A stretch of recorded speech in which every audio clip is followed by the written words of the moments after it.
Hey YouTube, how you guys doing? My name is Kyle, you know me as Dragonmar, and welcome to a new video. If you guys don't know who I am, I'm a Valorant content creator slash coach who solo queued to Radiant with Omen back in episode 1, Act 3. And now my goal is to help you guys do the same.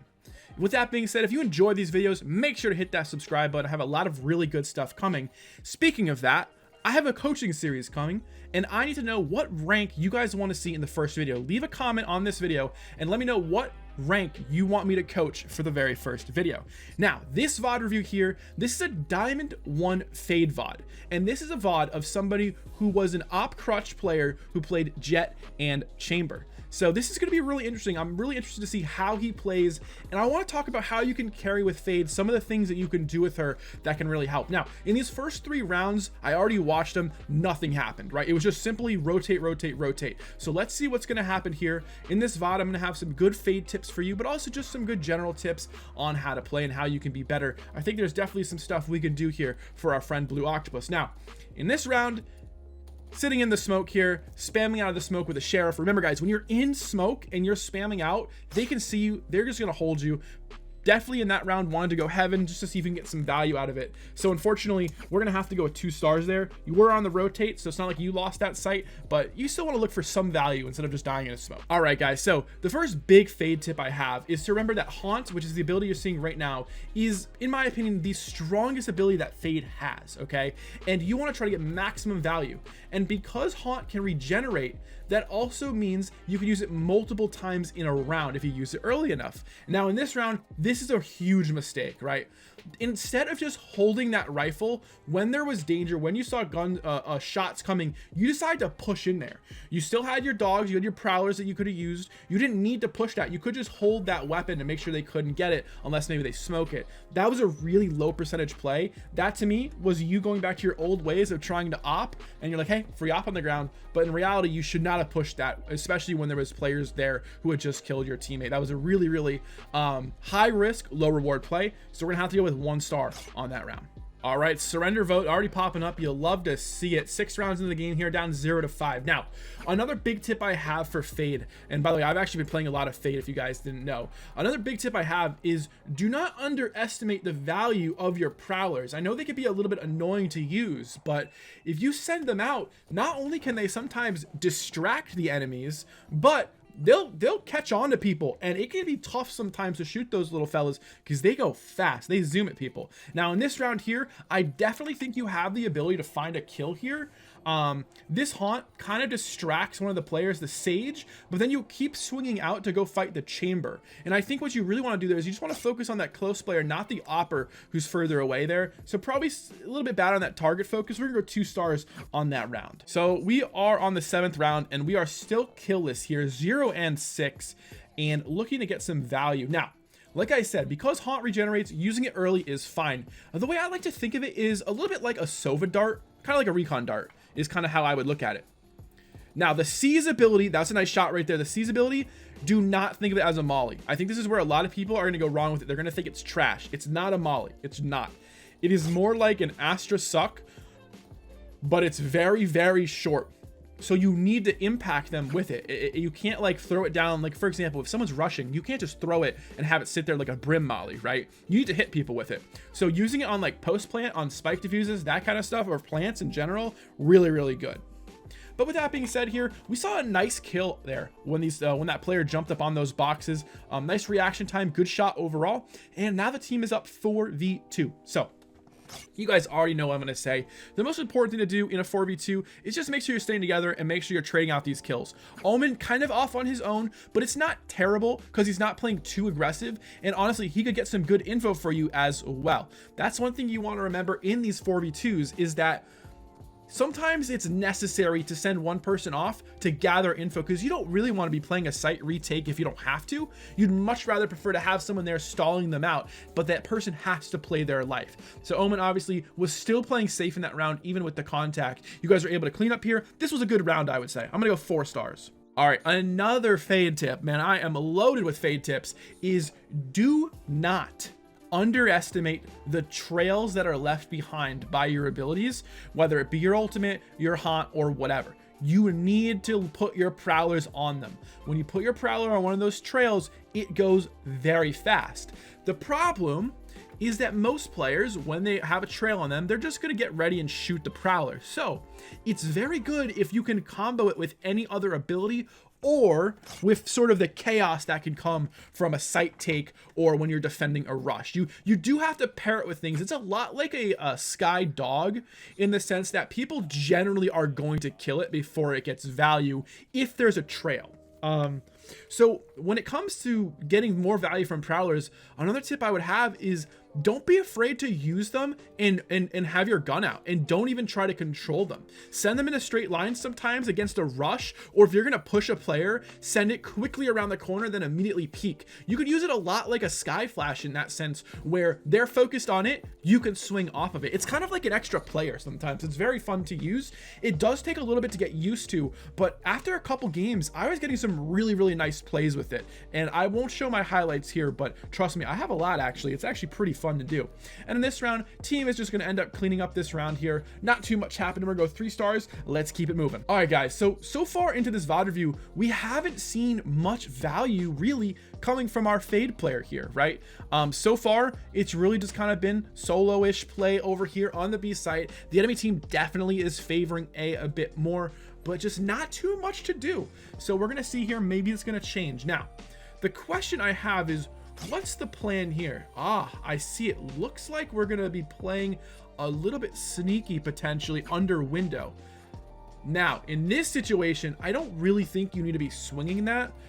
Your chamber was already holding that with an op. I'd much rather see you just continue kind of holding hookah there, right? Like, so this is one really important thing to remember, guys, is you don't want to swing something if your teammate's already holding it with an op, especially when you're swinging at an angle that your teammate can't support you. So where the Fade went to the right there, technically that opper could not see that player if they would have cut him off at the right spot. You gotta be very careful with your angles when you're playing around or with your opper, because you don't want to be at the wrong angle and end up finding yourself in a 1v1 when it should be a 2v1. Okay, gotta be careful with that type of stuff.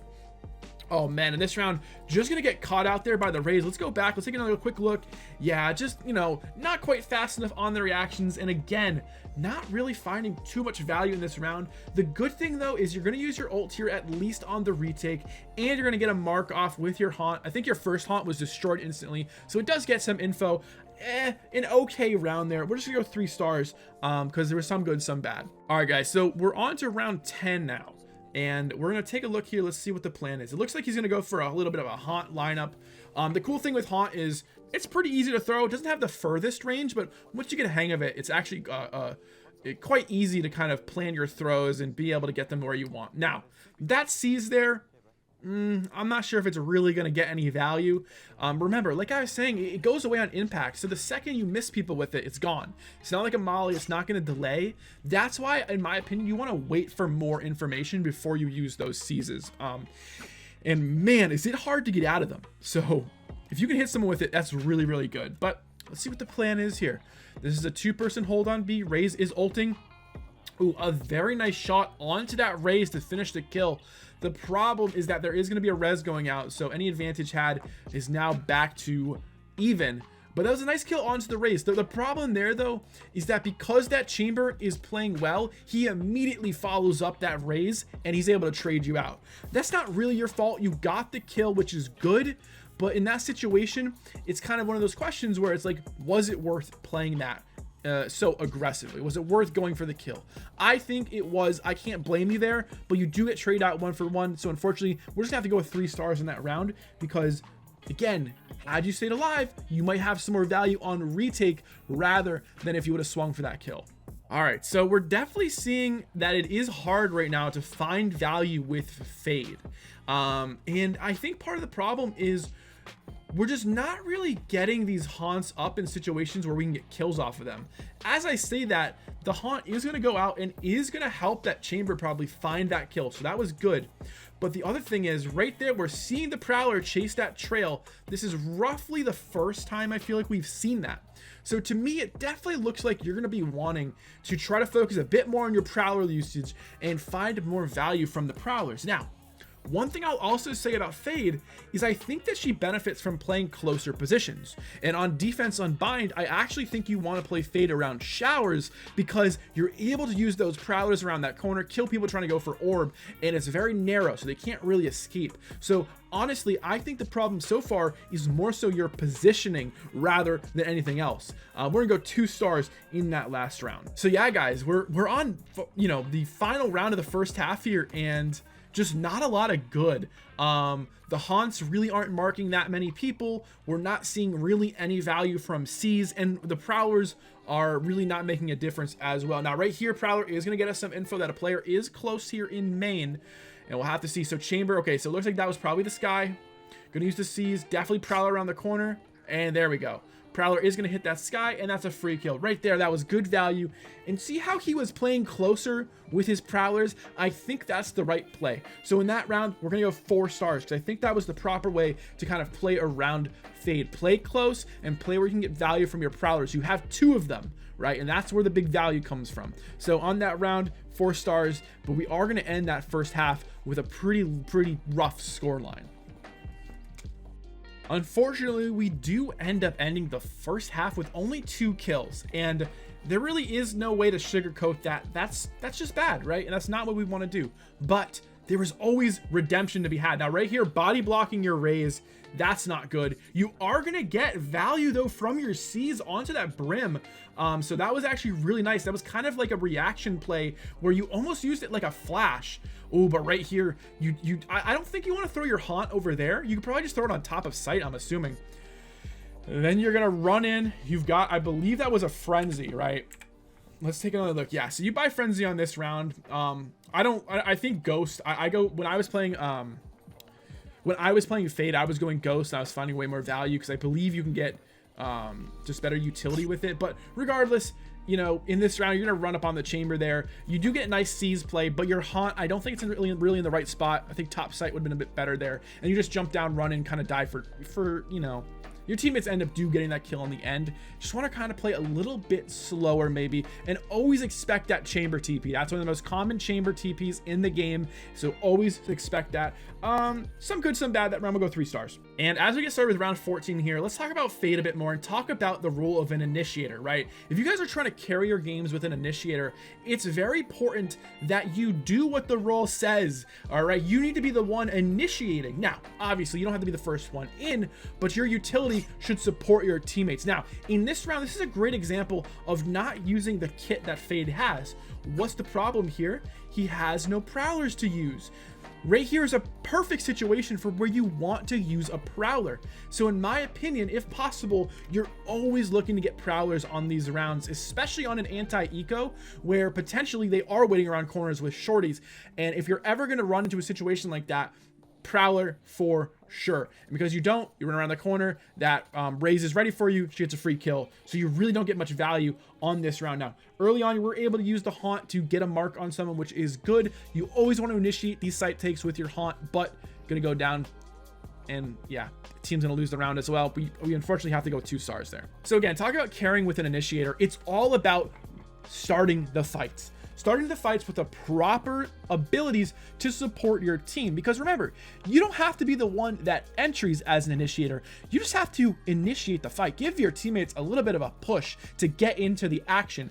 Now, with someone like Breach, flashes, you know, all that kind of stuff can really get these fights started. With Fade, it's a bit different, right? You're going to probably want a good haunt placement, and then maybe off of the haunt, you're going to look for some prowler abilities. And if you have someone stuck in a certain spot, then you go for the C's.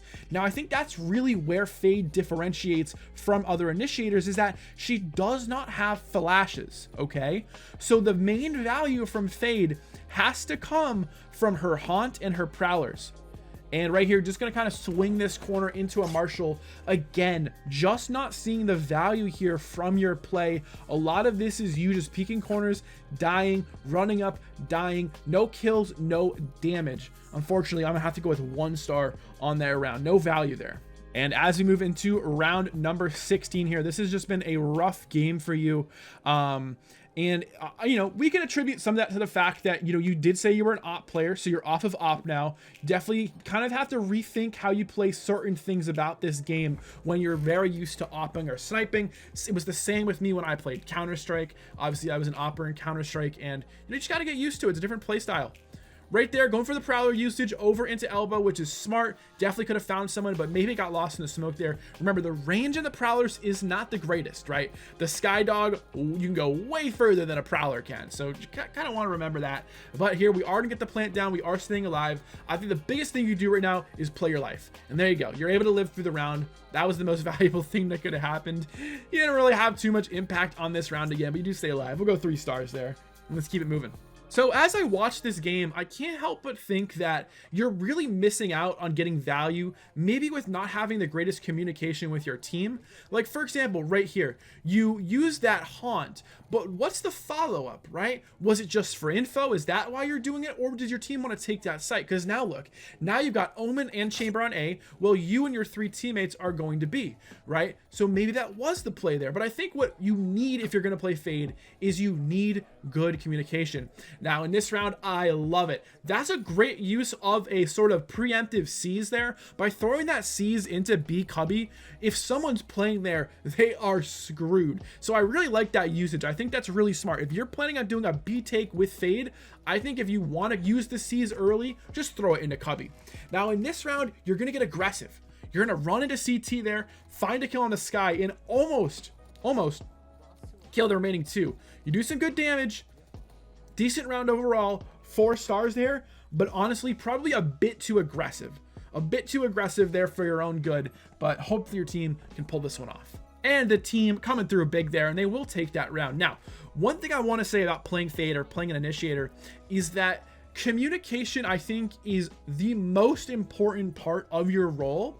Very similar to a smoke player communicating their smokes. Oh, we got to react quicker to that. Those gunshots were coming. Somebody has to know to clear that close right angle. You can't just ever walk into Octagon or Garden right there and not look at that position. It is such a common spot. So that's a huge game sense error on really your teammate, but also make sure you are covering them as well. Guys, listen to me.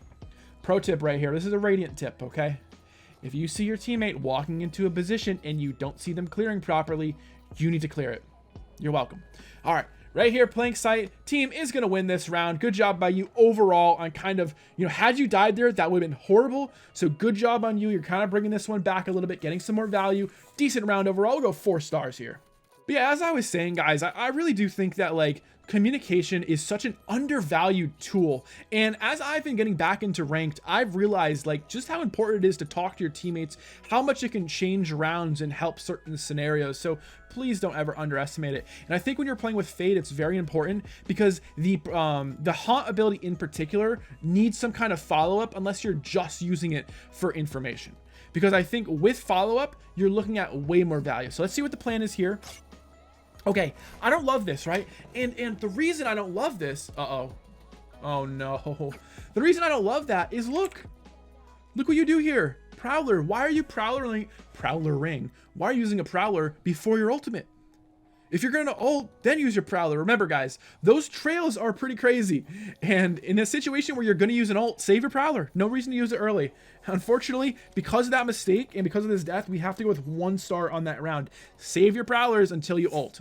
Your Omen was able to bail you guys out of that round big time. Nice job by your Omen there to win that clutch and putting you guys up 10-9.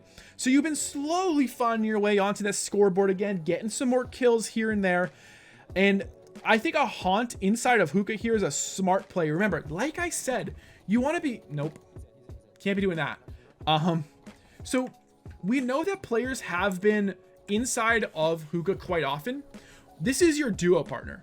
What you can't do, you both can't have utility out at the same time, right? You can bank your haunt off the wall. You can bank your C's off the wall. You don't have to play it like that. That was a really poor play in my opinion. Now, thankfully, your C's is going to destroy that Brim's ability to move. Your teammate is going to be able to follow up off of it.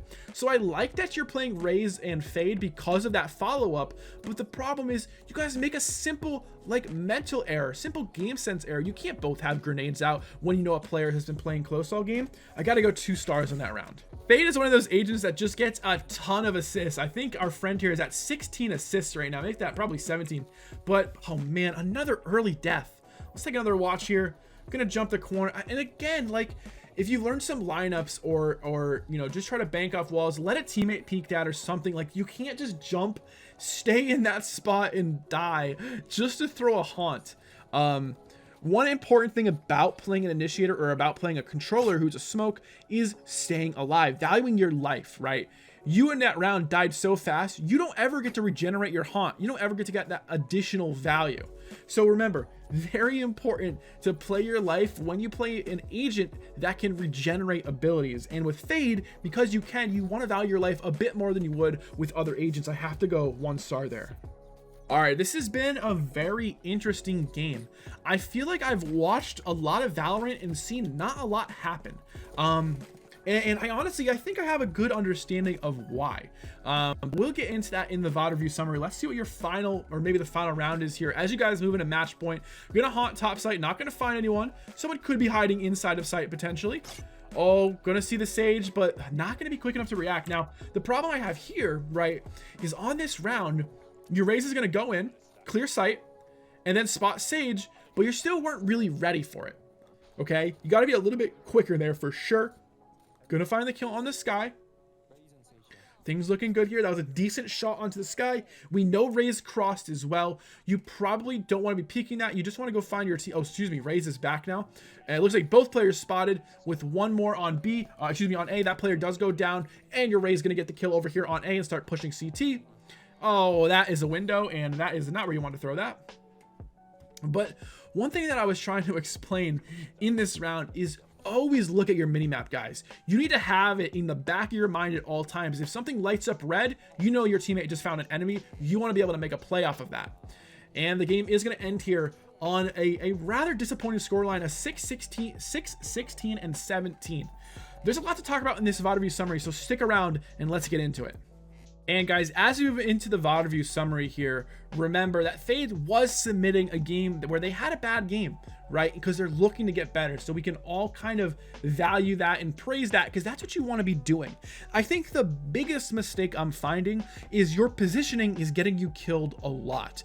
And I think part of the problem maybe is because you're not used to playing an Initiator, and because you're used to playing Jet Chamber with an op, you're so used to being able to get away, get out of situations in an instant with the click of a button, or get those one-shot kills, that now you're finding yourself in a completely different type of game where your positioning matters way more because you can't get out of things quite as easy, and it's getting you killed. We constantly saw you dying early and often. We constantly saw you getting killed with utility out when it shouldn't have been, and we constantly saw you not being in the play when it was happening, getting there late and dying. A lot of this game was essentially you playing Rotate Simulator, or you kind of throwing a haunt, dying, and your teammates getting kills. Yes, you had a lot of assists. That comes naturally with playing Fade. I think she's just kind of made for getting assists. I wouldn't really use that as a metric for determining how well you did, because honestly, I think it's kind of misleading. I truly think in this game, you really weren't able to find much value in a lot of these rounds. And part of the problem there is your positioning is getting you killed early. Early deaths, can't value your life, can't get that utility late in the game. Suddenly, the value of your Fade keeps dropping and dropping and dropping. Now, you didn't get any first bloods as well, right? That's not a huge deal. You're playing an Initiator. You probably should be able to get some, but you didn't get many kills either.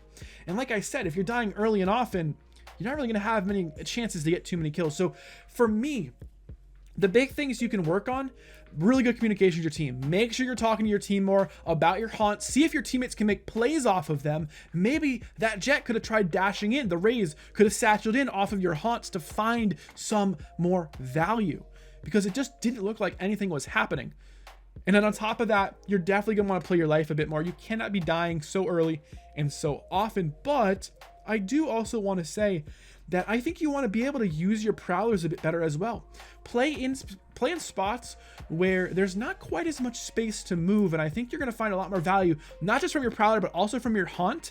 The one thing I did like, though, is I think you found good value from your C's overall, which was nice. But remember, if you're going to use your ultimate, please save your prowlers. There's no reason to use it early. Now, with all that being said, I think it's a lot to work on here, but like I said, at the base level, I can definitely tell you look like someone who's not used to being in these positions where maybe you're just able to dash away or teleport away instantly. I can tell that that's what you're used to because you're just getting caught in a lot of dumb spots. That's the first thing I would work on for sure. And with that being said, guys, this is where we're going to end the VOD review. I hope you all enjoyed. I hope you learned something new, and I'll see you next time. Take it easy and peace.